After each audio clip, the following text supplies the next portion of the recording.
come and get started on a new mission, a new direction, a new intention. Welcome to 5.8G Alive at Connections 50 Plus.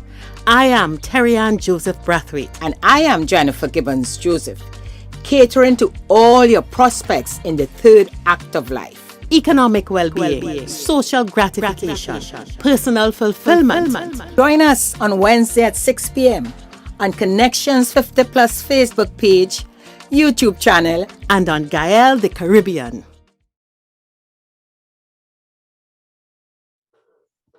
Hi, good evening, and welcome to Connections 50 Plus 5.8G Alive.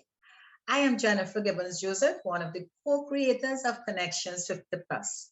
And as usual, with me on this show is my colleague. Hello. I am Terry-Ann Joseph Brathwaite. Welcome to everyone. Happy week, Jennifer. How you going?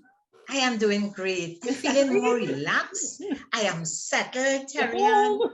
You know, I am just feeling great. No complaints at all. You know, I just give praise to where I am at this stage. I want to say something here, and I want to take our opening to really do this. And it is, Jennifer, I so admire you.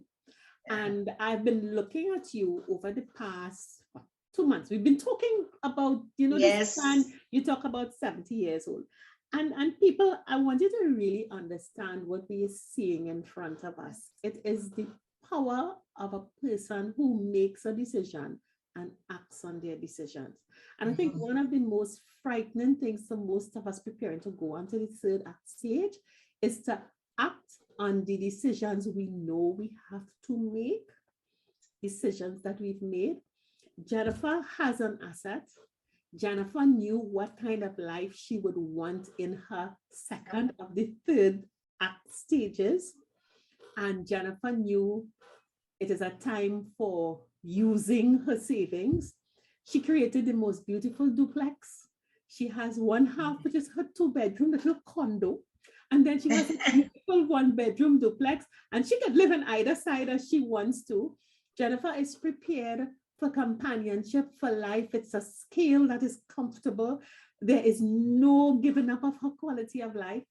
But all of that are the superficial things that we would tend to look at and see the things she has. People, the lesson that I want you to learn, look at this 70-year-old lady. I am so proud of her. She made the decision. She acted in spite of the fears, in spite of the uncertainty. And boy, oh boy, the happiness behind at the end of it. For real. So Jennifer, congratulations. I am seeing Thank someone you, it is great. Happy because you just keep that vision and don't believe that act on it. And Terry, and I always talk about looking at age. I do think 10-year period. So at 60, I know I'm going to do this. At 70. Even though she have the perfectionist curse, but still. I feel good, being turning 70 in April. And I said, well, okay, this year is my 70th year. I'm going to really achieve the things, and to see we are in June, Terry-Ann. And you are there. I You're did home. it. I'm here. So yeah, I'm thankful for that. But this is it's about discipline and faith. Jennifer, she did it. She got back. It's no sacrifice. It's no discipline. It's not hard. Yeah. It's not hard. Yeah, but we have that vision. You work towards it. You don't need to depend on anybody to achieve it. It's really your responsibility, as we said. Yeah. Yeah, and it is the happiness you set for life, darling. You are, and I think that is pure joy as we talk about the cost of happiness. Yeah. You've done it, so I applaud you, Jennifer. Thank you. Yes. Nice. So now we can start the show. Yeah. And we're continuing with our topic on the cost of happiness. And we had different aspects. We had the emotional and the mental aspect of the cost of happiness. Then last week we had a beautiful show with Suzanne Romano. And this week now, Suzanne spoke about spirituality, the course of happiness, and we focus on spirituality. And this week, again, we're moving forward and we are talking about the financial aspect, the financial stability at this stage, which, you know, when we talk money, when we talk finance, people say, oh God, at this stage, I have no money, and after the pandemic, etc. But we have a very experienced guest who come in to chat with us about all about your financial situation in the third act stage, what we're going through, sharing his experience. And yeah. So we welcome our guest to chat with us about finances, about financial stability and the cost of happiness. Dollar savvy. Yes. Nice. To you all, we have a special guest this evening. This guest, you may also be familiar with his face for many reasons, because he has been on our show before, and he is a very, very dynamic and popular financial advisor. So we have with us Nigel Gardner, and Nigel is the Managing Director of NAG Insurance Financial Services. Nigel is very, very experienced, not just as a financial advisor and counselor, but also as a 50 plus gentleman, and very, very familiar with his clients within this age group. So we thought Nigel would be the ideal person as a guest for us today to talk about the cost of happiness, but focusing on the financial security, the financial aspect. So Nigel, welcome. Welcome to our 5.8G Alive show. How are you doing? Thank you. I'm fine, thank you. Thank you both for inviting me. It's a pleasure, as usual. Yeah. So Nigel, I want to start by asking you, we are talking about happiness. When we say about the cost of happiness, what does that mean to you? Wow, that's a tough question, but in the context of it, because as I get older, I was 57 a couple of weeks ago, right? Wow, so congrats, happy belated. Yeah, I'm well Somebody into this. finally younger than me. Yeah. But it's ironic you say that, because, you know, I was having a conversation with my father the other day, and he's celebrating his birthday tomorrow, actually. Oh. And we were sitting down having breakfast, and my father, it was actually on my birthday, and he says, wow, you're 57 now, son. Are you ready for retirement? And it stumped me, you know, the question that it just stumped me, because, you know, you work for 30 odd years to enjoy sometimes less time in retirement. And then you start to panic and you say, well, have I been doing all the things that I was supposed to do? Am I in a position that I will want to be?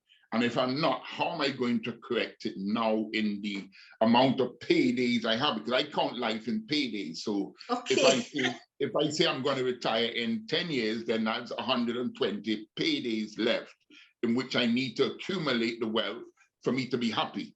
So if I don't say monthly or yearly, I count how many paydays I have, and then divide whatever I want to amass by that time, and then know what my contribution needs to be on a monthly basis. So it's different. So happiness to me is, I do have a level of happiness in my life, but I'll tell you, just like most people, and this is just not unique to me, this pandemic hit people in different ways. So whereas you were going, and in the life insurance business, because of how the commission structures are and the clawbacks of people, when somebody suffers, you know, individually, I suffer collectively, because if I have 10 individuals who can't pay their premiums, collectively, those 10 individuals impact on my livelihood and my income and things like that. So up to 2 years ago, I could have said I was very happy. I was geared towards retirement. I had everything, all my ducks lined up in a row, and then somebody came and blew away 3 of the ducks. So now you don't get that time. So you start to panic and say, well, okay, am I going to be in a position now to recover? And if you know in investment, you always look at time horizon and risk tolerance. So time horizon being how many years you have until retirement, and risk tolerance, how risk adverse you are to taking those risks to able to achieve that. Now, a 30-year-old Nigel is totally different in the mindset than a 57-year-old Nigel, because, you know, you can go about things like if you're at 30 and realize that you still have so much time to prepare for retirement. But as you get closer to it, you start to panic. But I've had lots of clients who have started to panic, but I think I've been able to calm those things for them and put things in perspective for them. Okay. I know that was a lot. No, that's important. That's really put things in context, because as you said, the pandemic affected so many of us in different ways and really impacted on what when we thought we were happy, and you say happy-go-lucky, going along very nicely, thinking that you have things in place. With the pandemic, many of us went into that panic mode, wondering, can we continue that happy life that we were enjoying before? Yeah. Tarian? Nigel, can I ask you, and this is something that I have been, as the people say, chewing your card, you're reflecting on. As we get into normalcy of pandemic, how are you finding our cohort, your clients who are in our cohort, settling in the reality of COVID is around? You're most likely going to get COVID. You've lost your job, you've lost your investment, you're done. How are they normalizing now? What is happening to them? Well, I don't think there's a normalization. There's a paradigm shift now. So what new normal. No, when I said normalizing, what is it? New? I know, but I don't like the term new normal. But that's the reality. You heard it so ad nauseam, you know, over and over again. Yeah. But what it is, though, because I lost 11 clients and close friends in the last 2.5 years. The youngest being 26 years of age. Lost. Now, when I died from COVID, died. And the lady, when I do my videos and different things, you know, to promote what I do, her mom wants to do a video on her legacy. I wouldn't mention her name until that comes up, but she wants to do a legacy, because when I met with them 18 years ago, her daughter was 8 and she was, I think, 30. And she never expected that, you know, her daughter would die before her. But thank God we put things in place to balance both sides, because she's a single parent with 1 child. So when you put all the eggs in one basket, like, okay, my wife and I, just the 2 of us. So I have to balance both sides of the coin, that if something happens to me prematurely, she could continue living the same standard of living that she's accustomed to, and vice versa. Now, it's not always possible financially, but what the pandemic or the new normal has shown me, though, is that, and you would know, I'm sure both of you would know, that when you make a trip to the grocery, we used to splurge on luxuries, on things which were not necessary, one. And then when we go in our pantries at home, there were things that we had in the back and that we never used. And now we find that, you know, there's no more fight for first in, first out. Everything comes out now because things that you never had used before. And when you look at that on a macro level, when you look at around the world and you realize that people are really, really struggling to make ends meet, coupons, and you realize that I listened to some things last week and they talked about families cutting out meals for the day, not because they're on a diet, but because they can't afford. Those are the realities that you're dealing with now. And then even this morning, I always look at world news from Al Jazeera to CNN to MSNBC. And when I looked at we're now entering into a bear market, you know, as against a bull market, and interest rates are going up and inflation is going up, and, you know, the Fed is trying to, all of these things, the war in Ukraine, all these things macroly affect us individually. So the world has gotten a lot closer, where we thought before that a war in Ukraine or something, drought in some other country would not affect us. But when you look at food prices and chicken prices and things like that, it causes you to shift your paradigm and say, okay, do I need to eat so much chicken? Do I need to eat so much things? Because your disposable income has dwindled considerably. And that is, and are you seeing, and I like to get onto a granular level, because we do understand that macro picture.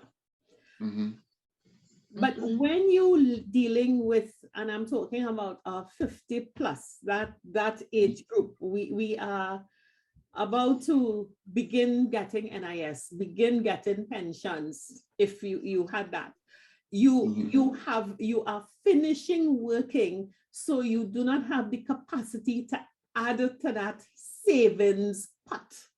Assume Correct. you didn't break the savings pot. Assume it was in the unit trust. Assume it was in the bank making 0.01%. Assume that it was not in the stock market, but you have a finite resource that must last for an indeterminate amount of time going forward. Right. Where are you seeing people now, our cohort? Are we anxious? Are we concerned? Are we just saying, okay, cautious, I have my little pot, I'm going to try and hunker it down? What are we feeling? And the reason I'm asking the question is that I have the sense that we have this macro level. And again, remember, I'm talking to 50 plus. I'm not talking to 30-year-olds who don't know where the next job coming from. I'm talking to 50, 60, 70, 80. What are we feel? How are we coming over to you? Panicked and concerned and scared. Those are the best three adjectives to use. Yes. Because I am 57, as I said. So I am right there in the pre-retirement years. So the panic comes in where I question, have I done enough to put myself in a position now so that if I were to retire, I had 2 health incidences which could have killed me or crippled me, and or not allow me to continue working. Thank God that I was still able to overcome those and still contribute. But then when you see governments looking to change the retirement age and things like that, in my line of business, I can continue doing what I do indefinitely. But I don't want to do those things indefinitely. And I want to not do it out of choice, not out of necessity. Because a lot of people can't afford to retire because they have no choice, because the money that they live from paycheck to paycheck, and even that, their expenditure far out, it's a lot more higher than their income. So a lot of people have, even people who thought they were putting away a lot of money for retirement, now realizing with the cost of living and the way prices are going, their disposable income has shrunk considerably. And now they're taking stock and realizing, well, how am I going to survive? A lot of them are empty nesters now, so that helps in a bit from it, right? But some people have actually had to sell their property and move in with their children. I have a couple of clients who are making those adjustments. They don't like it. It's losing pride, that they figure, well, they could have done everything like that before. And then what happens, therefore, you get the medical costs and things go up, because the more you stress is the more you worry. And on the other side, you're trying to save money on one side, but you're always by the doctor, you're stressed out, you're overwhelmed and all things. And some, when it reaches to the level it reaches, cardiac arrest and all those different things. And that's why I've lost, not necessarily from COVID, but sometimes as a result of things that happen. Yeah. So it's very real. And I feel it myself on a personal level. As I said, when I had that conversation on my birthday with Dad, it made me take stock and say, well, okay, I had this conversation with my wife in preparation for this yesterday, that I need to revisit it again to see exactly how much what I have currently at the same kind of standard of living that we're accustomed, how much sacrifices we need to make to closely resemble what we do now. Because when you retire, sometimes you say you can get away with maybe 60 to 70% of your income, but because your income is dwindling, 90% of your income right now is what's needed just to pay normal bills. And some people are still burdened with a mortgage, and sometimes they take out mortgages. The lending institutions are more lenient. I don't know if it's a good way of putting it, but they're giving you a lot more credit now. But in the end, though, it's hurting you more, because now you still have to pay it on for 30-year mortgage, now going for some people to 75. I have some clients who their mortgage is not going to finish until they reach 75, 10 years or 12 years after when they technically retired. And Jaja, I mean, I am there, Terry, and we are all at that stage. And yes, generally, I agree with you with the panic and anxiety. But we need to for me, I'm seeing that we need to provide some sort of hope. And especially I find money is like has always been, even without having a pandemic, money has been the biggest aspect of anxiety, you know, and you're aware of that. You always find that people say they don't have enough money to achieve their goals, etc., etc. Now the reality has hit them. And we see that mindset, changing your mindset, as you say, making that paradigm shift is critical. Now, when you are chatting with your clients and you recognize, and I'm talking about the average client, meaning the client who has no choice but to retire at age 60. Yeah.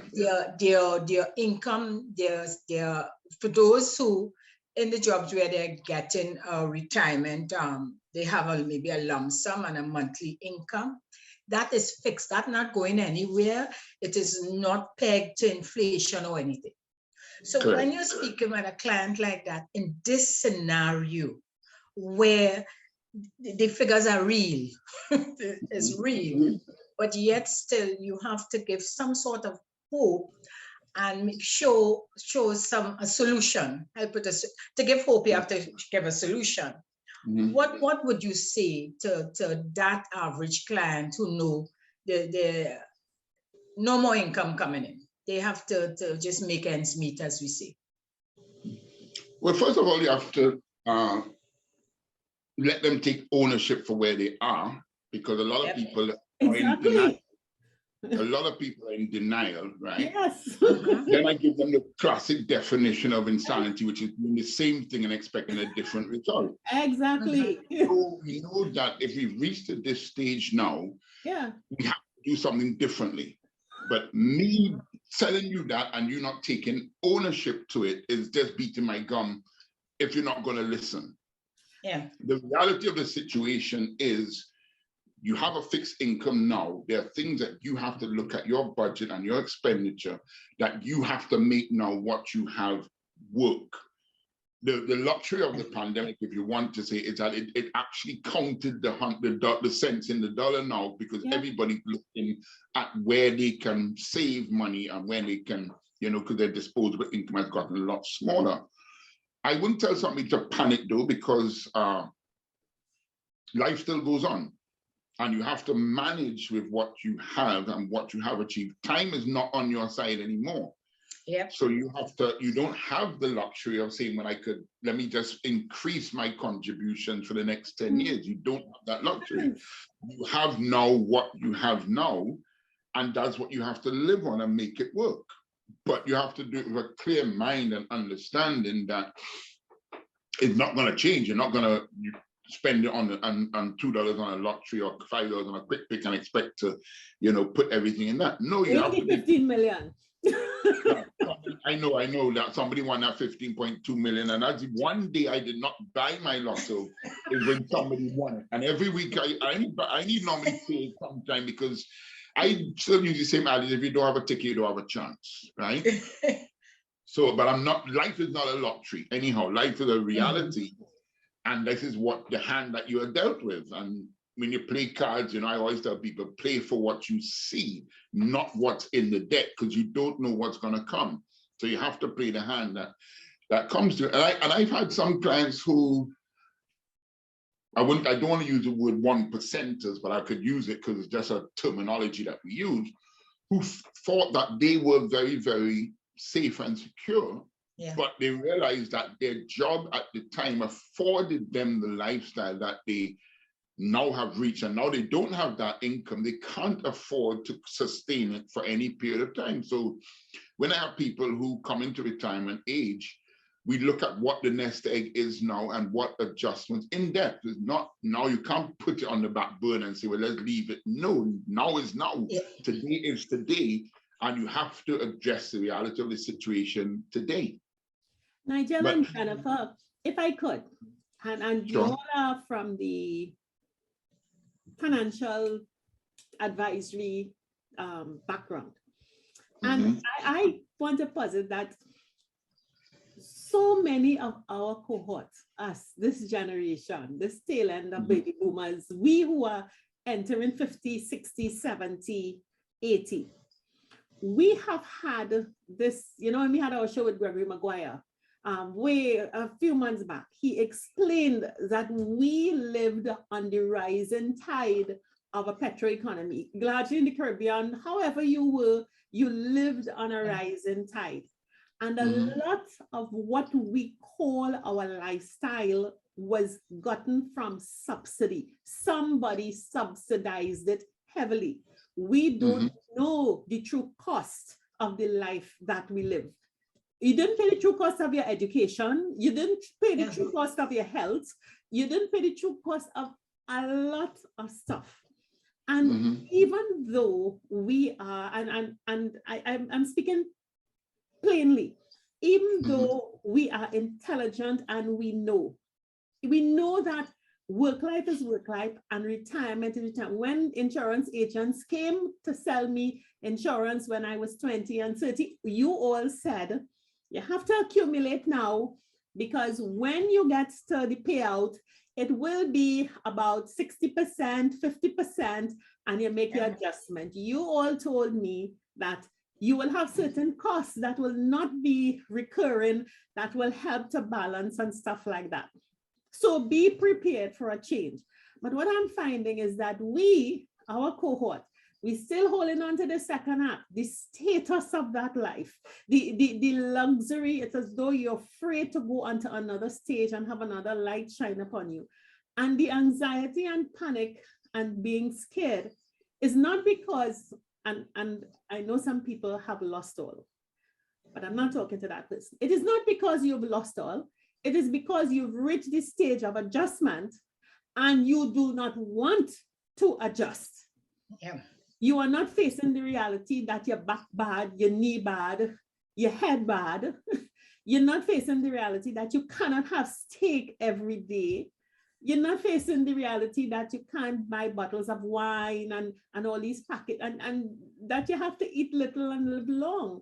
And I think a lot of the, and tell me if this is so, and Jennifer, I know you still talk to some clients and so on, a lot of the panic and concern and fear is because of having to lose that immediate past life that you enjoyed and fear of having to adjust to the other stage in life. It is being too simplistic to tell people that, you know, just wake up. Arian, I want to read something before Nigel answers. Oh, go ahead. And like Nigel, you know, you read a lot of what's happening now and quotes. And this quote, I decided to write it because I know what's going to be chatting on the financial situation.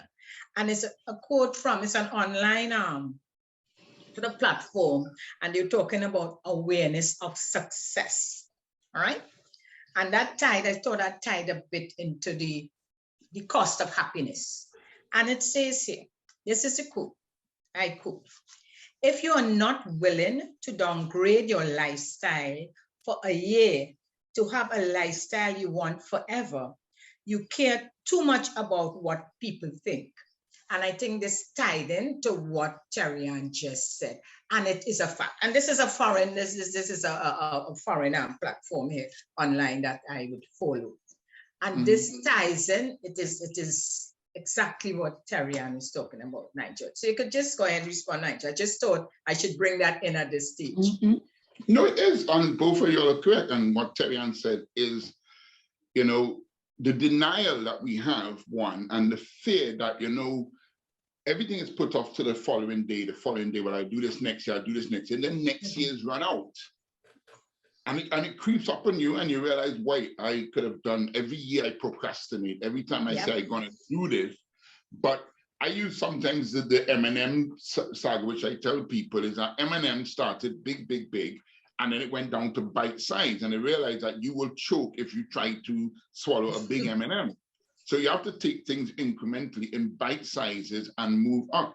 Also, when you are saving or trying to save for retirement, it's easier, it takes the greatest effort to get a ball rolling than to keep it rolling.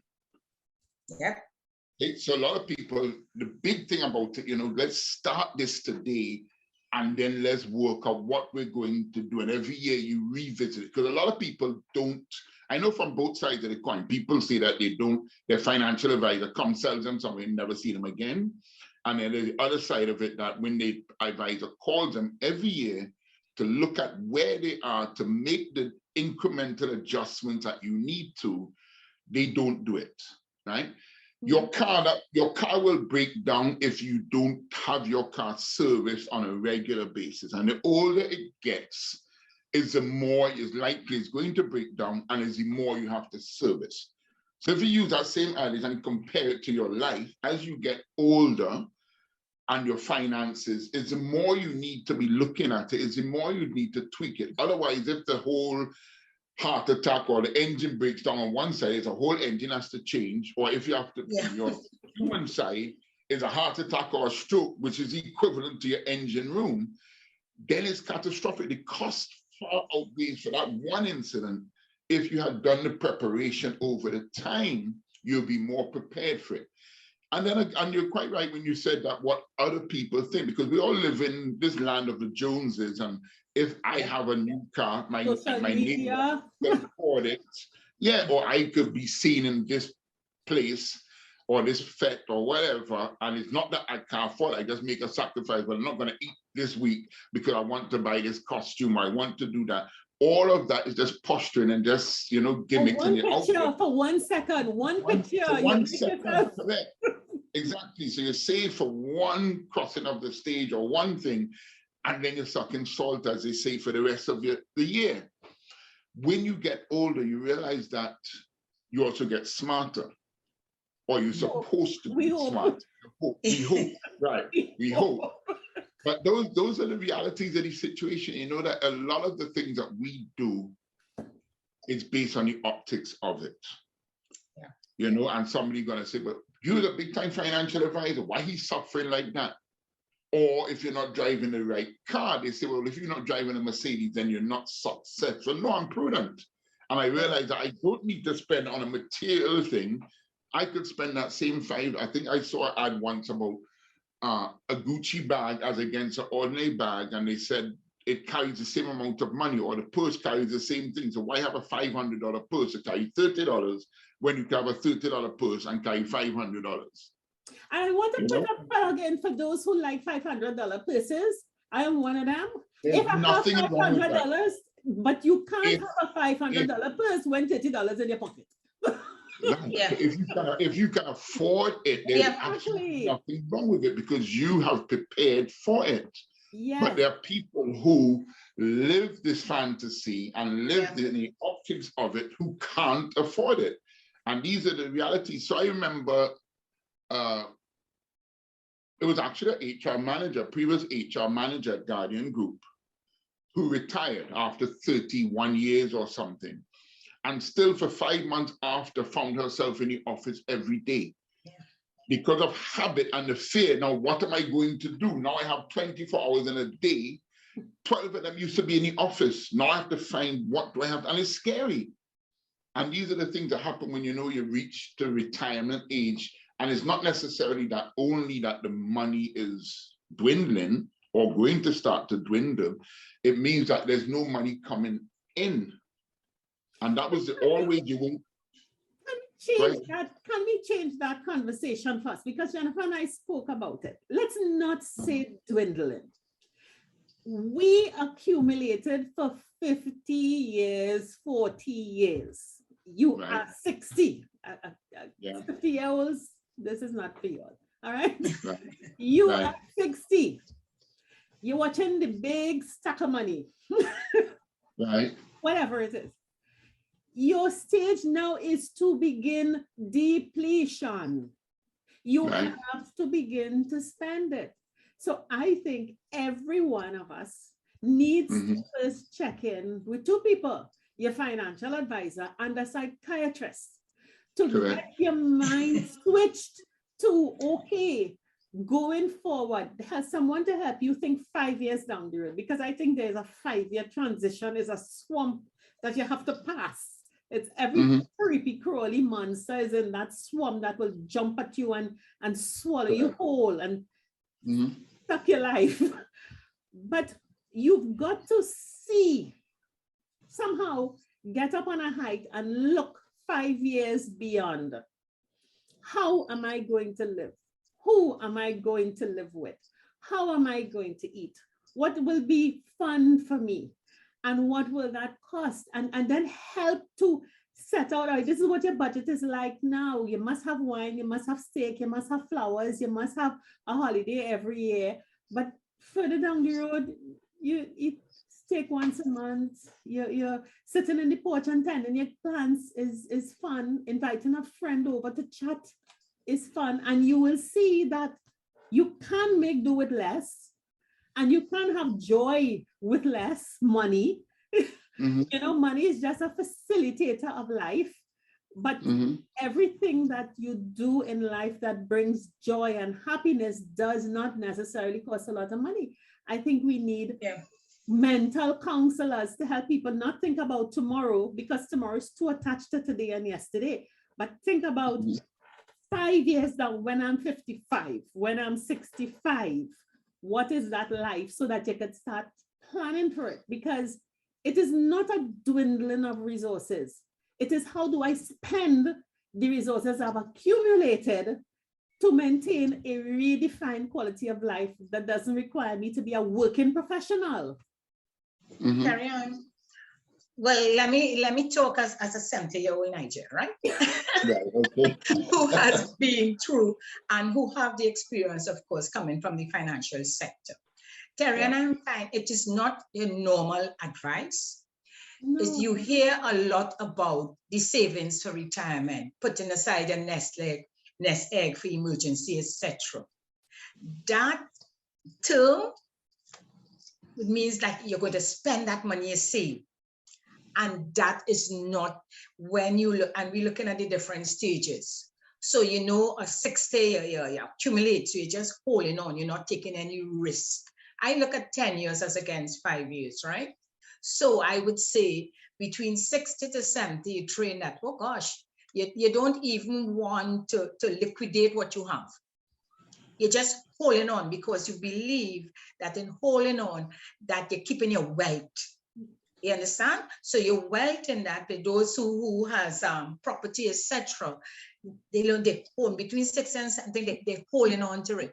If you have any cash deposit, any investments, somehow they're holding on because they work so hard, Nigel, over the years. As you said, a word again that should not be used, but we use it as that's how we speak when we talk about the financial situation, is sacrifice. When you hear about we had to sacrifice, you're saying, oh gosh, already you feel burdened. So you're thinking that for the last 20 years, I work hard to acquire this house, to invest, to do all these things. So because you talk about, Nigel, and you know about wealth accumulation. So at that stage, you said, yes, you're proud. You don't want a cent. Nigel and I talking about experience at this stage. And from, you know, when clients, I shouldn't even say clients, friends who are within my age group. 70 plus, okay? I'm looking at those. Nigel, they have this big house because, as they say, emptiness egg. Nigel, they're not selling that house. They don't want anybody coming to it because as far as they're concerned, and Terrian and I chatted about that. It's a shame because after you have this nice house in this nice area, the time that, wow, you said something, nothing is wrong with that because you worked hard and prestige was important to you during those times. But quite rightly, Sarian said it. You carry forward that in your 70s.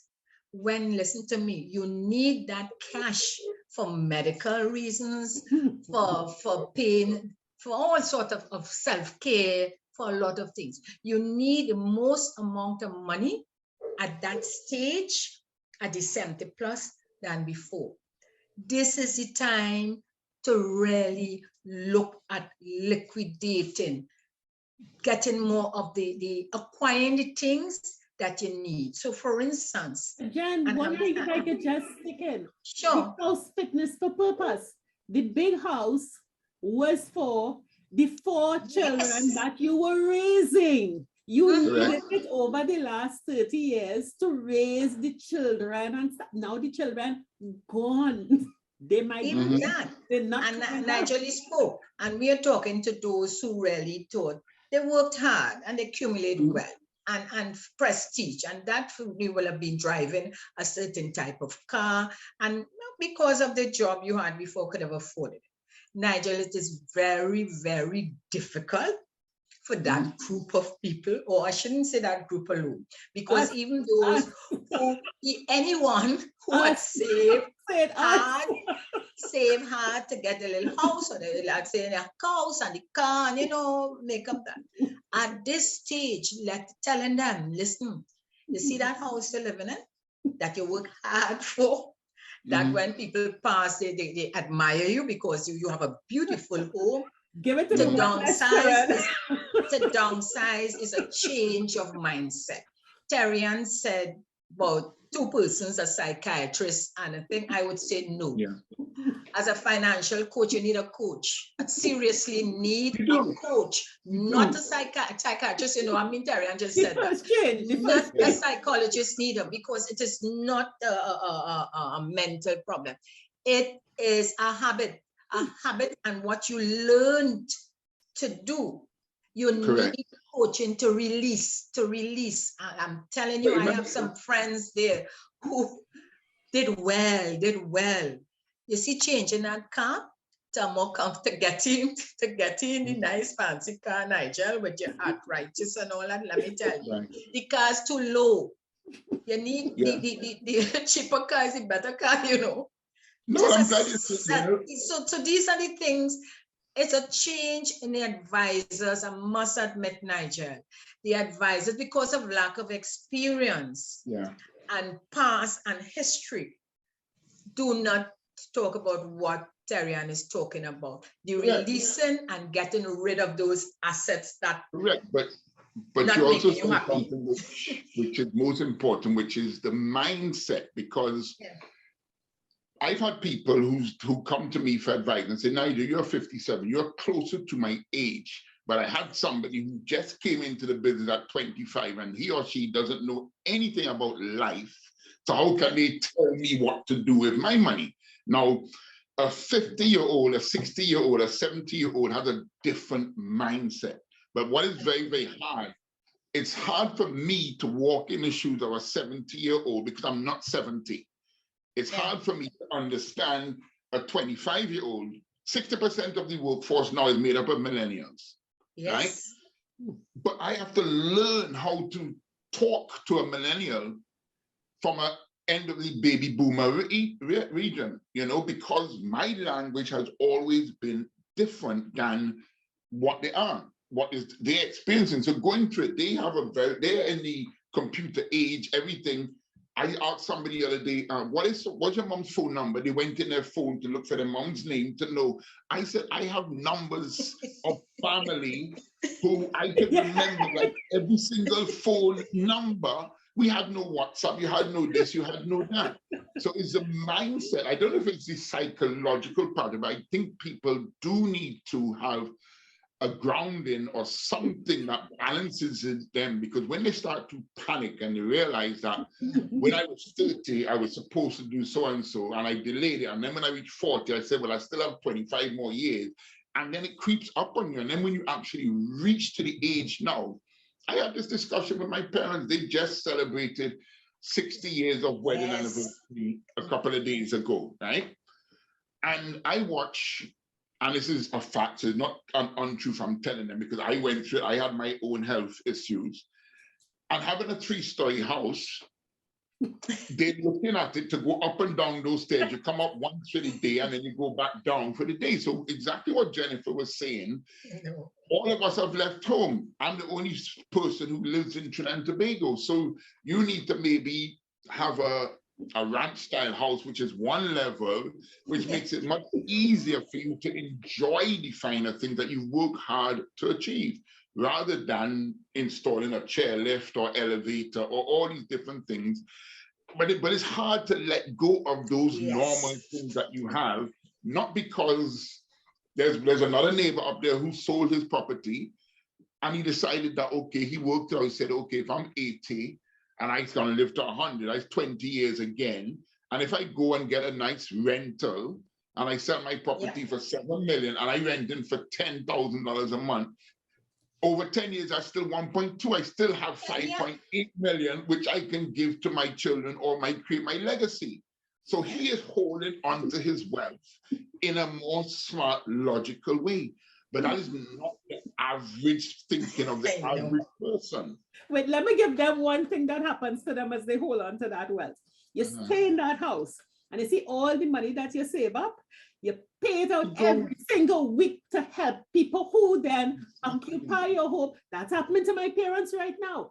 2 people living in the house, you're living in 1 bedroom and your whole savings going down week by week paying wages. That scenario, and it is impossible to convince people the house is not fit for purpose. You're going to give away money to caregivers, ambulance driver, doctor.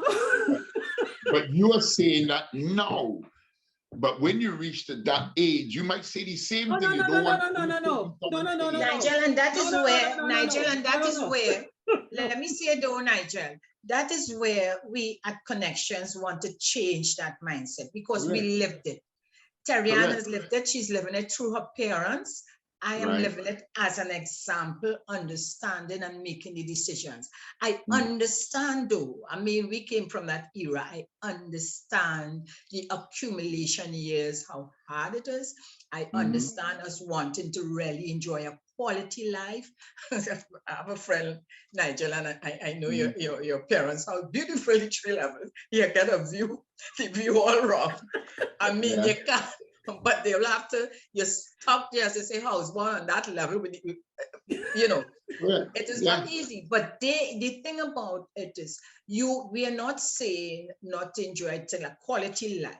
You could still get somewhere at the level where it's more comfortable to move around with maybe a different type of view. But think about it, and I'm just using your parents here.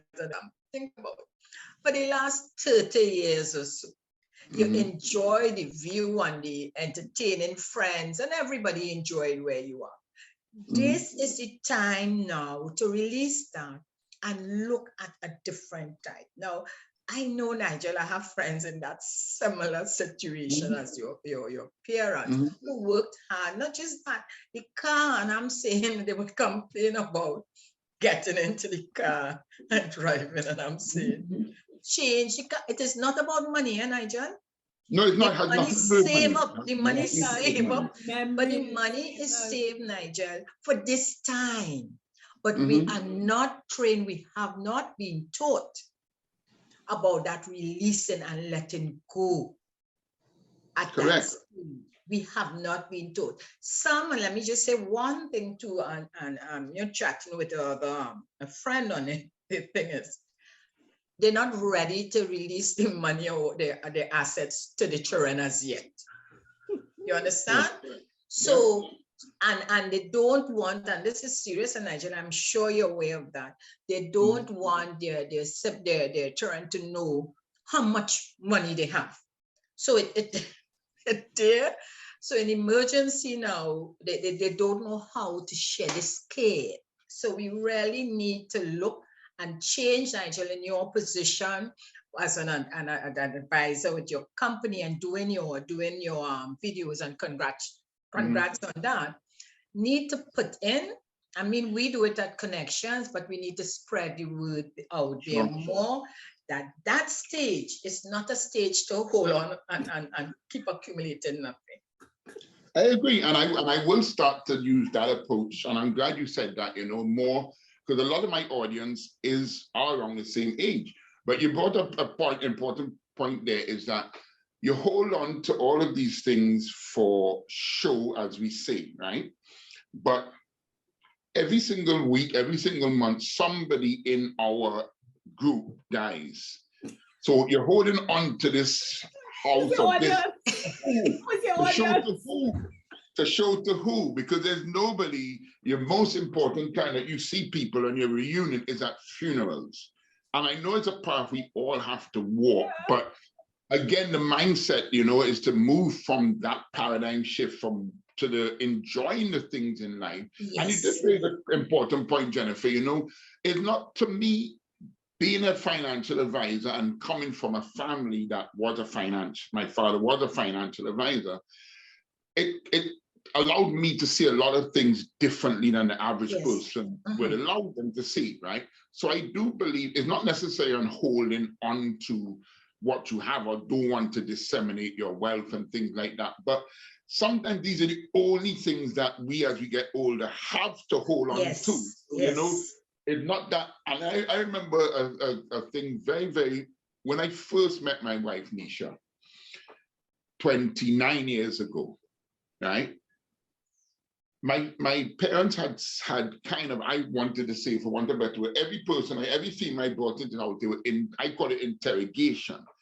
And it's not an interrogation, it was just something that, as a young man or as a young woman, you want to get the best person, best match for that person, because you realize that you don't want no, for want of a better word, stupid boy, son, or stupid girl, that somebody is going to come along what I work hard for my children. And if somebody comes around and just goes with every single, because I see far too many instances where an estate just gets divided up to people you don't even know existed. Yeah. Mm-hmm. And sometimes it's just because the person did not have the cabeza to know what they had to do and how to do it. So education is very, very important as well, in the whole thing. But to get back to the fear of the happiness, I know that's what we started with, the happiness part of it, that I lived through my parents. As I said, I have a prime example. This is what we do. Your children live through their parents. You look at the generations and as they go. I'm very, very proud of what they have achieved and how they have achieved it. And I know at the time when my parents, or my father especially, was not home on a Sunday, we used to always want to know, where are you going on a Sunday? And then as you get older, you realize that he's out there putting things in place so that he can afford himself and live in. So it comes back to the sacrifice that we make, or not sacrifice, sorry, the adjustments that you have to make and the contributions that you have to make with the bigger picture in mind, and not just live for the now, because that's where a lot of us are forced to live, because the pennies are not as I tell people, it's the same, the Coca-Cola that is the same 12-ounce bottle of Coca-Cola, but it costs 10 times the amount than 20 years ago. It might have been 21 cents, and now it's $7 or whatever for the same thing, but it's the same size bottle. So it's either you stop liking Coca-Cola, or you realize that something else has to give if you still have the same amount of disposable income. So the shift therefore comes, and the prudent financial management is what is important, because your taste changes too. Yeah.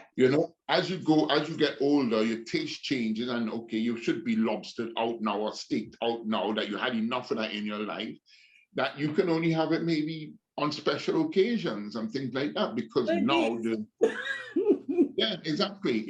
So the things that you have to, the essentials now, that list gets a lot bigger now of what the essentials are, and that's what you have to manage with. But understand that if there's no money coming in, then you have to make adjustments to hold on to what is and still maintain some sort of happiness, because there's always things that they say, you work 30 years and then you die early. So you work 30 years hard to save, and in 10 years now, because you haven't done what you need to do, you die prematurely. So then is it worth it? So you need to, you know, And eat you little and live long. Find you that can have balance. a Yeah. lot of happiness. It is just that, and the thing about it, you're at a stage of life where you don't have the stress of accumulation, of child rearing, of responsibility. So you have all that stress has left you. Now replace it with something of your choice. A lot of us are choosing to find more stuff to replace the stress. And that's where there's room for happiness, you know? Correct. Choice. Okay. Jen?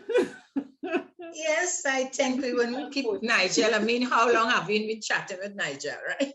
We can go on and on, but it is critical, and Nigel definitely brought home the fact, the importance of the preparation and seeking professional advice, professional We talked advice. last week about wisdom. With Yeah. we talked about spirituality. And Nigel, as you know, as I talk about seeking financial advice, maybe you could share with us on the company, what you know, what service your company offers that NAG Services offers. Well, I do all insurances right now, actually, right? From life insurance, critical illness, car insurance, home insurance. I do some forms of estate planning and wills as well, indirectly, but everything that you need to speak to. So when I speak to people, I just look at it holistically to take a snapshot of where you are to like the 14th of June, 2022, where you would like to go. What is your time in when you want to achieve those things? And then bring it, as they say, smart, you know, to make it specific, measurable, attainable, realistic, and timely. Because, and for you to take, the most important thing for you to do is to take ownership of what you have. Because I'm not the beneficiary of any plan that you put together. I am just the instrument through which you can put those plans together to look after yourself and your loved ones. And that's all I do. So the most important thing for me to do is, and as I tell people, when I have conversations with people, it has nothing to do with selling.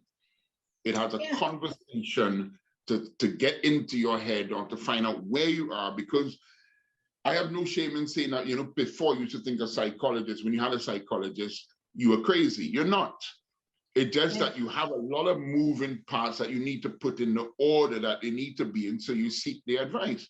When you are sick, you go to a doctor to find out why you are and what you need to do. So if you are struggling financially or you need guidance, and you need to speak to a professional who, one, has the experience to guide you through that process. And experience doesn't necessarily mean age or how many years in the business. It means, well, it doesn't mean not that how old you are, but how many years you have in the business.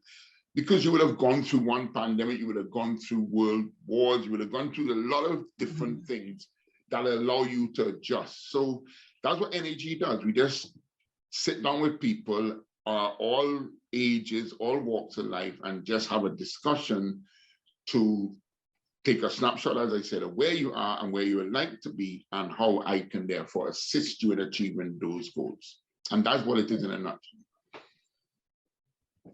Well, Nigel, you know, I know you from I Because don't want to say born. from small, but I age myself and you age yourself already. Correct. And I must also congratulate you on doing such a fantastic job and service to your clients. And congrats, I want to say it now, to your parents on a 60-year anniversary. And I know you have such beautiful parents. So, yeah, thank you very much. Yeah. Great, great. Thank you, Nigel. This was wonderful. The main thing is that we have the happiness in our hands, and we just have to, we're at a different stage in life. So cut. Release, find something new, release, find something Exhale new. sometimes. Yes. Okay, but thank you very much for inviting me. It was indeed a pleasure speaking to both of you all, and I'm glad I could add just one thing or add little advice for people, and that was most important. Thank you, Nigel. Okay, thank you very much. All right. Wow, Jennifer. Yes, it's real. It's real. You know, we have to take responsibility about where we are. we talk about it all the time, Tarian, about being honest, about your situation, facing reality. And we don't have to, how you say, I was going to use the word posture yourself, Frontin. fronting. Come down from there, baby. Come down from there, baby. I don't know the name of the song, but I like that first Yeah. song. So at this stage, this is the stage to come down from there. Totally agree. And be where you are and enjoy life the way you want it, the way you see it. Yeah. So till next week. Bye bye. Yeah, bye.